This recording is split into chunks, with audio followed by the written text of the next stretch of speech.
You bought a battery that costs more than most people's cars, bolted it to a wall, and somewhere in a warranty document, you probably skimmed for 30 seconds. There's a list of things that can quietly cancel that coverage. Not a defect, not bad luck. Habits. Yours, or more likely, habits nobody warned you about before the installer packed up his truck. How does a battery backed by a 70% capacity guarantee at the 10-year mark end up dead or replaced or fighting a warranty department 3 or 4 years in? What almost nobody reads is the fine print underneath that guarantee, the part that spells out exactly what voids it, and it has almost nothing to do with the battery itself. I'll tell you straight, it's rarely the cells. It's one of 8 habits, and I'd bet real money you're already doing at least one of them wrong right now, because nobody sat you down and said, read this or it'll cost you $9,000. And that number isn't me exaggerating for views. Angie puts a full replacement outside warranty at $9,000 or more, installed with minor repairs still running $300 to $1,200 on top of that. And that's just the Tesla figure. An Enphase IQ battery runs around $8,500 a unit once you add the required controller. A FranklinWH system lands closer to $18,000 installed. Generac's PWR cell can run anywhere from $12,000 to over $20,000, depending on how many battery modules you stack. An LG Resu unit alone runs $5,000 to $7,000 before labor even gets added on top. None of these are small numbers, and none of these are numbers you want to see twice on the same house.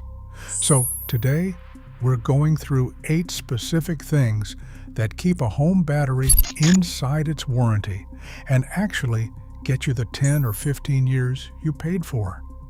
I wired hundreds of these systems over 35 years, and I got the calls when they failed early. Let's get into it.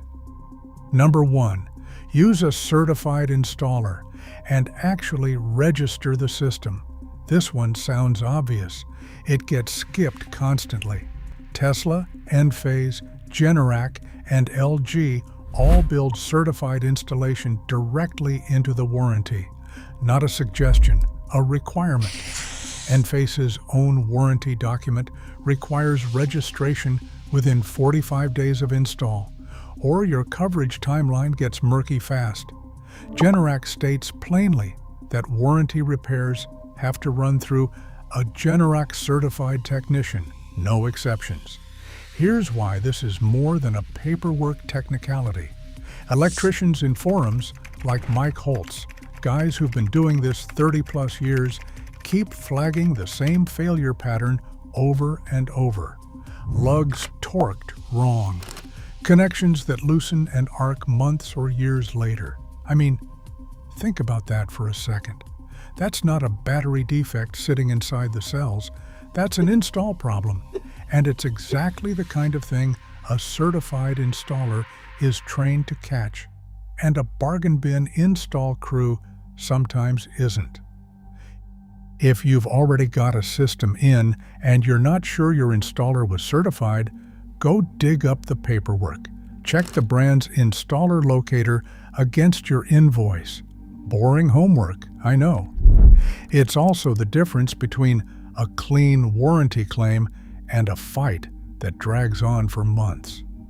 I took a call once from a homeowner whose battery had thrown an error code 18 months after install. The manufacturer's first question wasn't about the error code at all. It was who installed it and whether that installer showed up in their certified network. Turned out the answer was no. A friend of a friend had done the job for cash, and that single fact nearly cost the homeowner the entire claim before we even got to talking about what actually went wrong inside the unit. And a real safety note here, because it matters more than any of the warranty talk.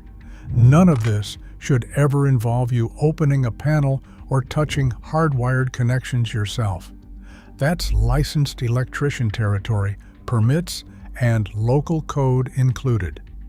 A battery wired wrong or backfed without a proper transfer switch isn't just a warranty headache. It's a genuine hazard to you and to anyone working the lines outside your house. Number 2, and this one catches almost everyone off guard. Keep the battery connected to the internet. I want to read this close to word for word because I don't want to soften it. Tesla's own Powerwall 3 owner's manual says that to secure the full 10-year warranty, the unit has to be reliably connected to the internet, so Tesla can push remote firmware upgrades. If that connection drops for an extended period and Tesla can't reach you, the warranty may be limited to 4 years, 10 years, cut down to 4. Over a Wi-Fi outage nobody even noticed. That's not a typo, by the way. 10 years to 4. And Tesla isn't the only one playing this game. Enphase requires an active connection through its gateway to keep the full 15-year term intact. SolarEdge requires you to stay on its monitoring platform for the entire warranty period. LG's premium resue tier carries the same expectation. 4 different manufacturers, 4 different products, the same buried requirement. So, if your router got swapped, or the battery's sitting on a network that quietly dropped off, or somebody changed the Wi-Fi password and forgot to update the gateway, go check today. It takes 5 minutes, and it might be the most expensive 5 minutes you spend all year. You'd think somebody would flag this at the walkthrough. Almost nobody does. Here's how you actually check it without guessing. Open whichever app runs your system.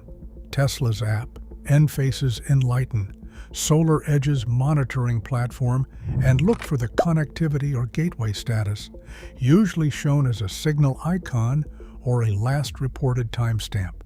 If that timestamp is recent, you're fine. If it says days or weeks, something's dropped, and it's worth a call to your installer before it's been dropped long enough to matter. Most routers and mesh Wi-Fi systems will happily reassign a new device a fresh connection during an outage or a reboot, and a battery sitting in a garage isn't exactly first in line to get manually reconnected. That's exactly how this slips through unnoticed. That dropped connection is a warning sign most owners never even see flash. It just sits there quietly, and the coverage erodes underneath them without a single alert. Number 3, don't install it where it bakes in the sun. This is where manufacturers get specific, and it's worth using the real numbers instead of vague advice. Tesla's Powerwall derates performance once ambient temperature crosses 104 degrees Fahrenheit. Enphase and LG both state plainly in their installation guidance, avoid direct sunlight entirely. LG's warranty is only valid between roughly 14 degrees and 113 degrees Fahrenheit. Ambient, full stop. Picture 2 identical houses. One's got the battery mounted on a shaded interior garage wall. The other's bolted to an unshaded west-facing exterior wall in Phoenix or Houston or Tampa, taking direct afternoon sun for hours. Same battery, same chemistry, same warranty language on paper.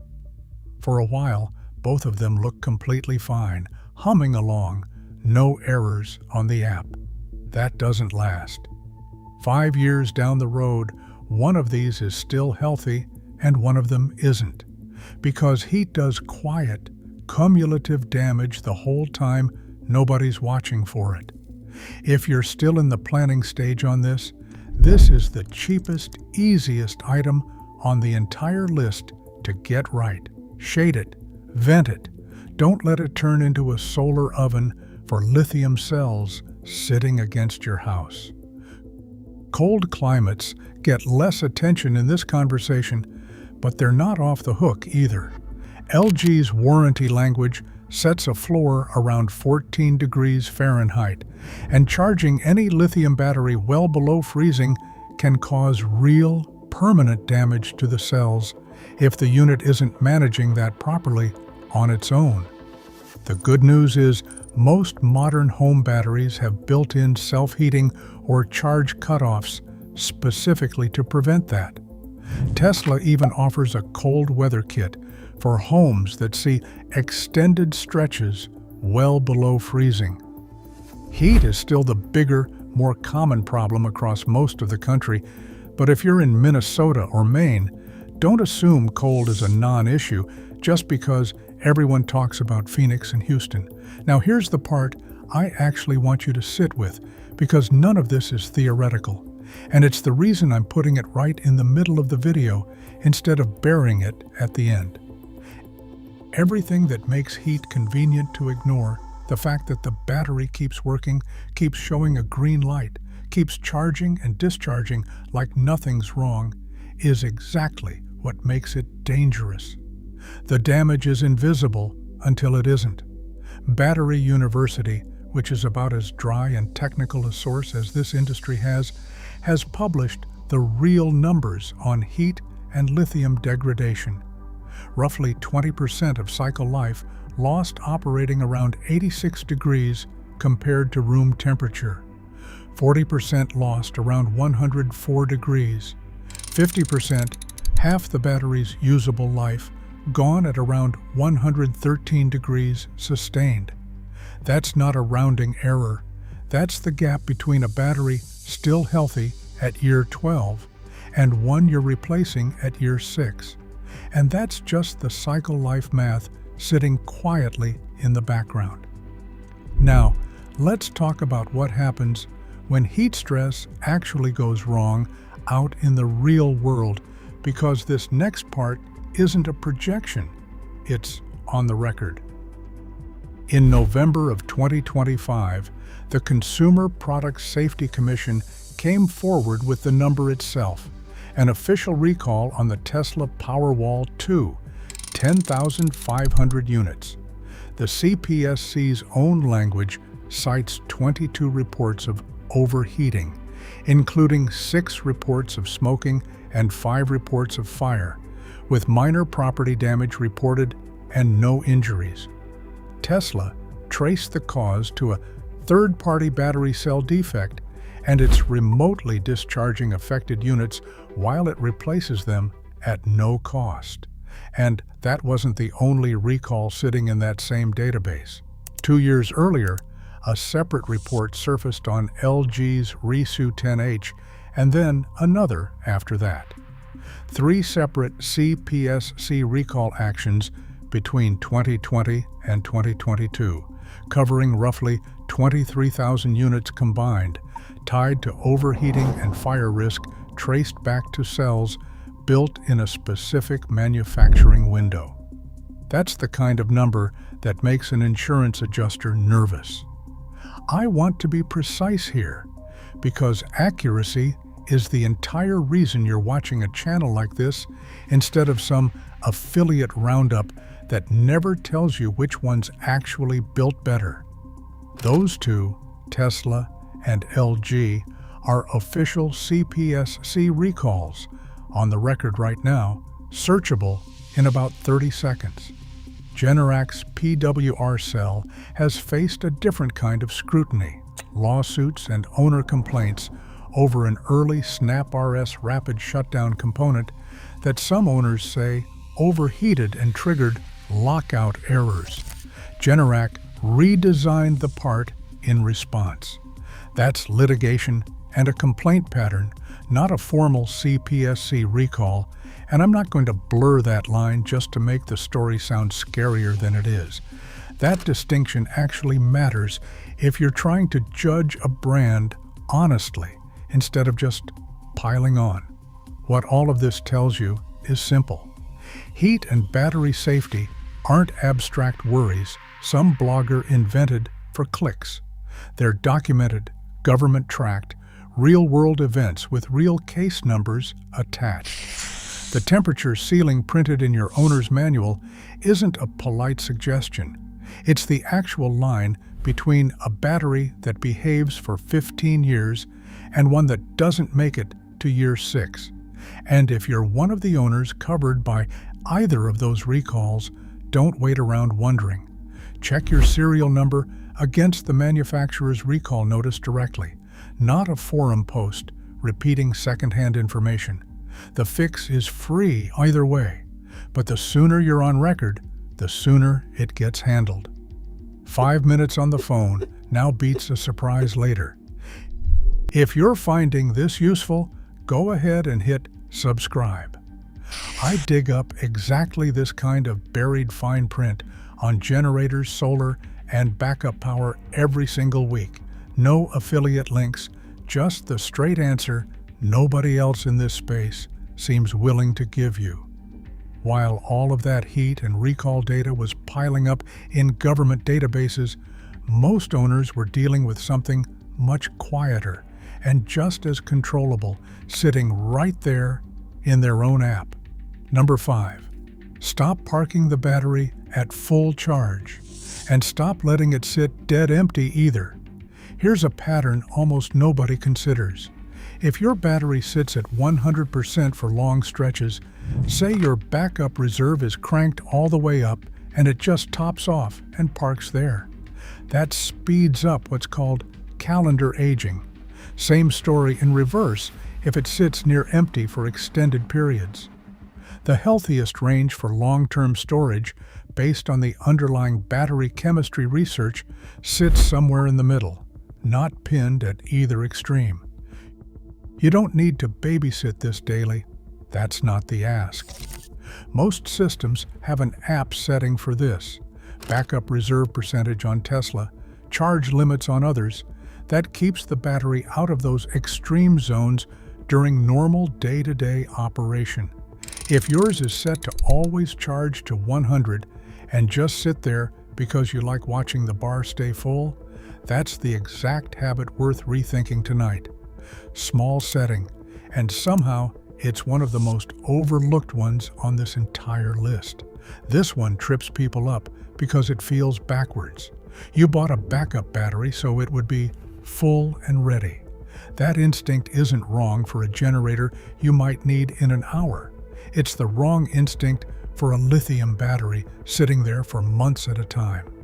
If you're in a mild climate with rare outages, a moderate reserve setting protects the cells better than pinning it at the max every single day of the year. If you're in hurricane country and genuinely expect to need the full reserve on short notice, that's a different calculation, and a real trade-off worth having with your installer, not something to just guess at.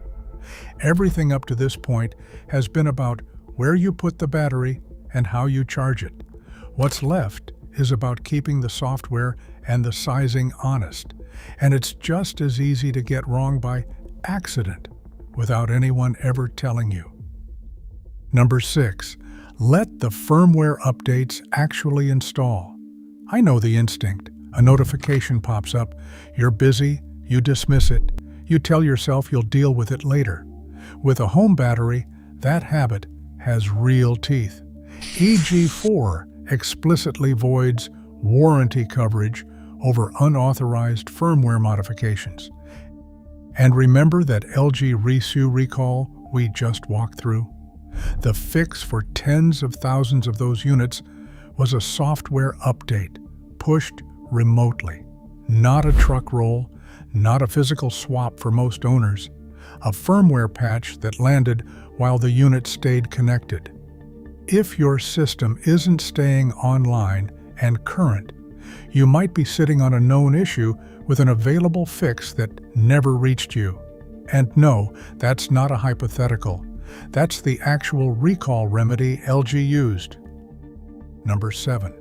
Size the system to the load you're actually running, and don't chronically deep cycle a unit that's too small for the job. This one's about honest sizing, not glamour numbers on a spec sheet.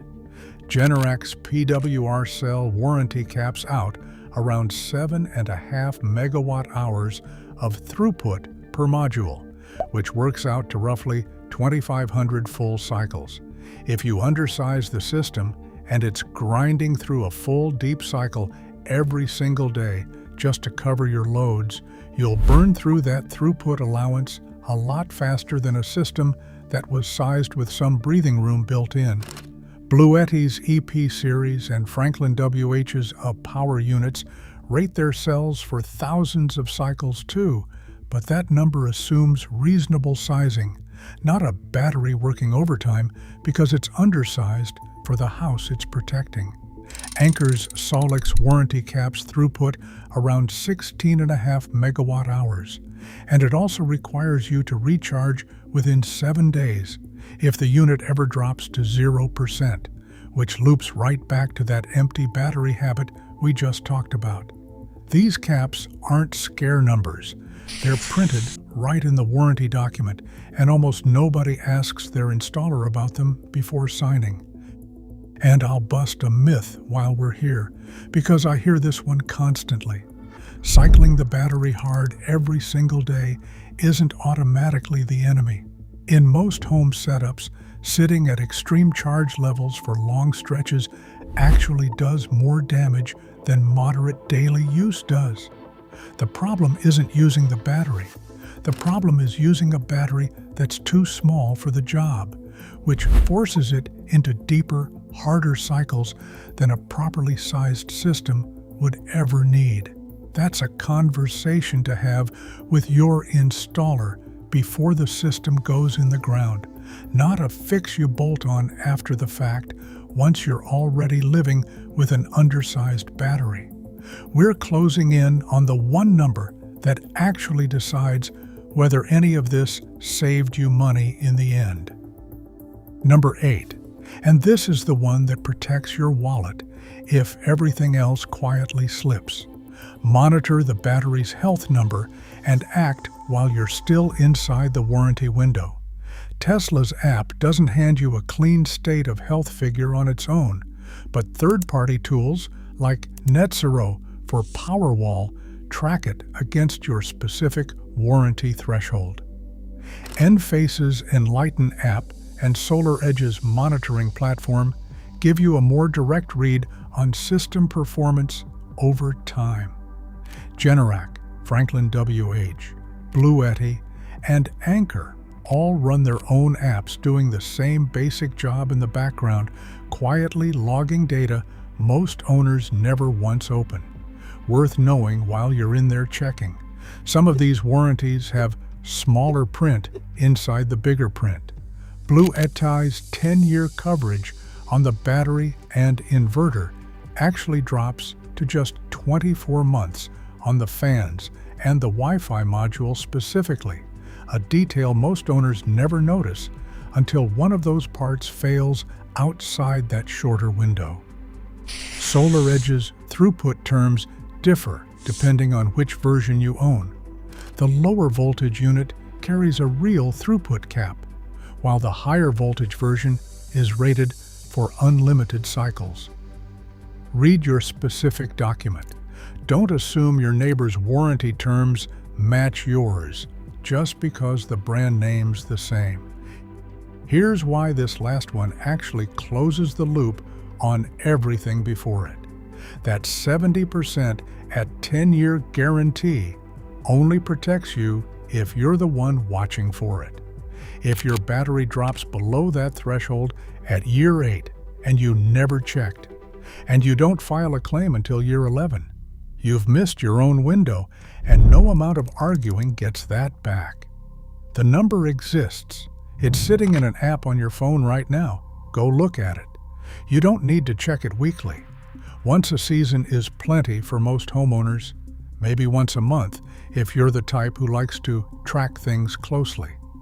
What matters is that you check it at all, and that you actually know what your specific brand's guaranteed percentage is at the 10-year mark, because that number is different depending on what's mounted on your wall. 70% for most of them. 60% if you're running Anker or a standard LG unit. Write that number down somewhere you'll actually see it again, not just in an app you open once and forget about. So here's the honest math on all 8 of these. None of them require an electrical license. None of them cost you anything beyond a few minutes and maybe some thought about where the unit gets mounted.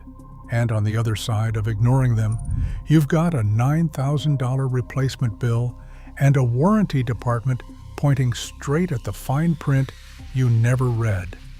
This industry loves selling you the battery and going quiet on the maintenance. That's not a defect in the product. That's a gap in what actually gets explained at the kitchen table before the installer packs up his truck and leaves. Close that gap yourself. Check your connection, check your location, check your app settings. Read the 2 paragraphs of your warranty that actually matter. Not the whole document, just those 2. None of this is unique to one brand, and it isn't unique to Tesla or LG or Generac specifically. It's the same pattern repeating across an entire industry that's happy to sell the hardware and stay quiet on the habits that keep it alive.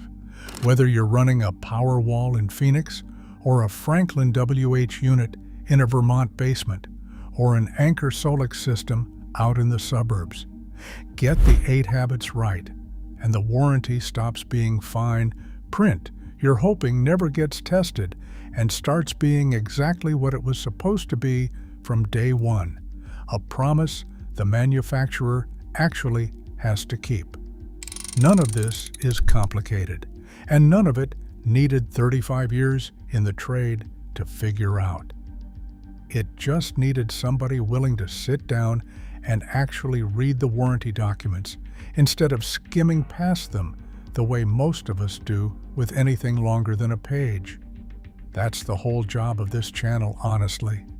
Not to sell you on a brand, not to talk you into an upgrade you don't need, just to hand you the 2 paragraphs that actually matter before they cost you $9,000 to learn the hard way.